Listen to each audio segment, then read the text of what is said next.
Hello, my Pixel peeps. Welcome back. Nicole Payne, CMA, here as always to drop some accounting truth bombs.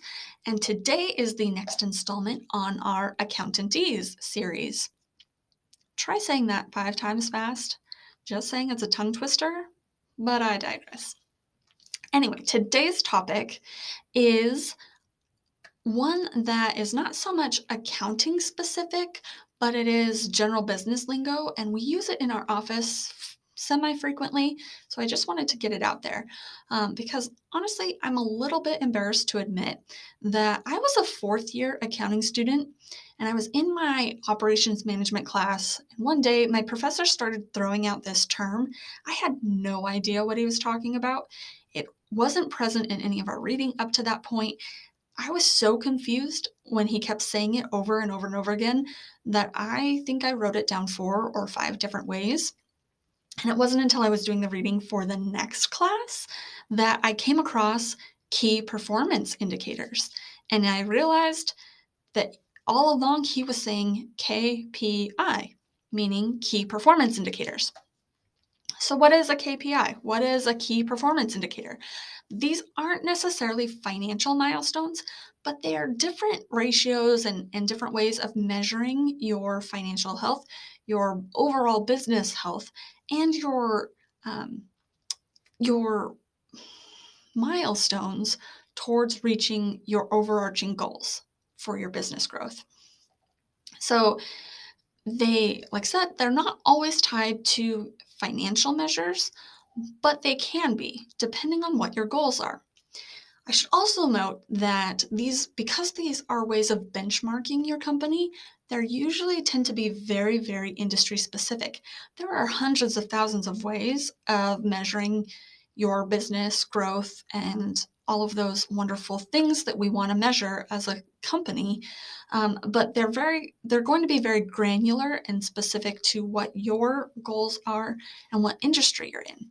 So as a couple examples, we're going to talk about a couple different companies. Let's pretend we're talking about a company that's in the construction industry, and then we're also talking about a restaurant. 2 totally different companies, but they both are interested in measuring their productivity. So the construction company would probably measure their productivity as their direct labor as a percentage of their income or their sales, because in theory, their labor should be driving their sales. So the more productive they are, the more sales they're getting. Whereas with a restaurant, if they want to measure their productivity, they might be looking at the number of times a particular table is turned over, or in other words, reseated. So a restaurant might want to know how many customers is that one table generating in any given day. That is a measure of their productivity. Now, if they instead of looking at productivity, they want to look at their efficiency. They want to know how well their company is working. The construction company would probably look at their direct labor hours in comparison to what they were budgeting for a particular project. So if they're being efficient, their actual hours should marry pretty closely to what they budget, because the budget is usually supposed to be like the ideal standard.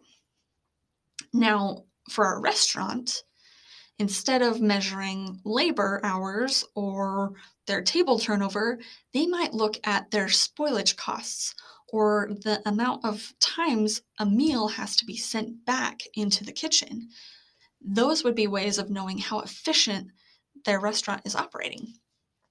So, as you can see, depending on your goals and your industry, you might be measuring completely different things, but those are all key performance indicators, or KPIs. Hope you've enjoyed this, and I hope it's been a little bit educational, maybe a little funny. I don't know. Who knows? But until next time, take care. Oh, and if you have questions or terms that you've heard thrown around our office, drop them in the comments, because I would love to be able to answer those questions for you on a future video. Anyway, take care, everybody, and we'll see you on the next slide.